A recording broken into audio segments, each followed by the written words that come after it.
is Adam, and I'll be talking about organization and management.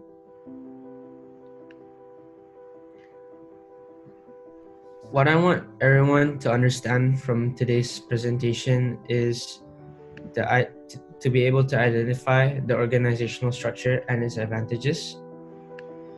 I want everyone to be able to identify the different leadership styles and the effects of a trade union, and lastly, to be able to understand chain of command and rules of management. First off, this is an organizational structure, as you can see in the picture. It refers to the levels of management and divisions of responsibility within an organization.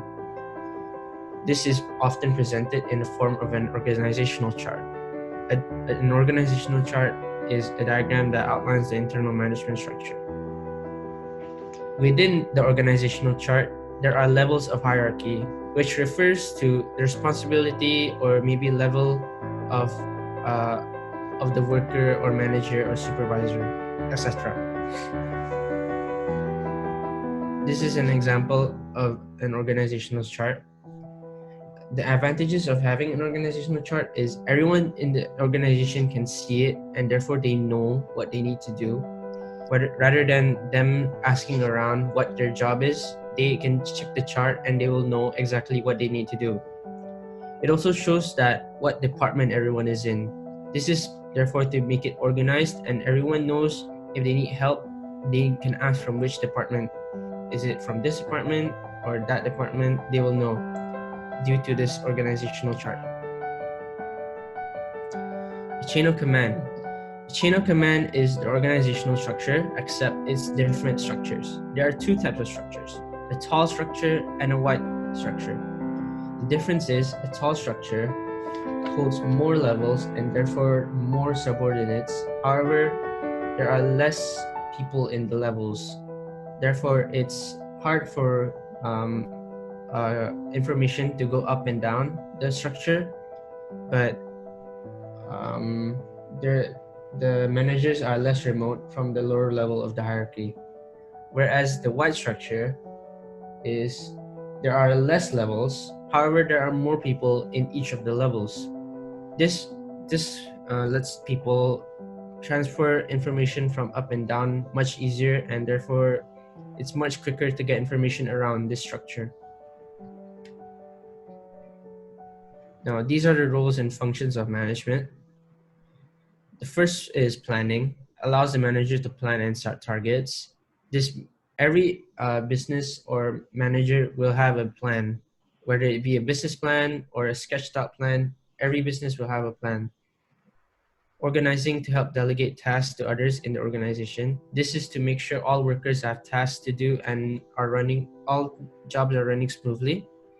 Coordinating, make sure that all departments are running smoothly. This is just to make sure that everyone's doing their jobs and not slacking off.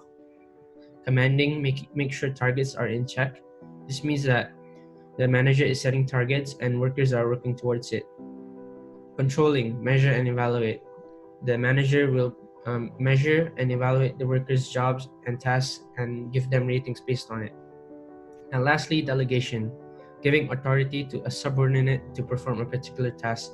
This means that the manager is giving a subordinate, which is a worker, a task and the authority to do that particular task. Now, we're moving on to the 3 leadership styles. First off is the autocratic leadership style.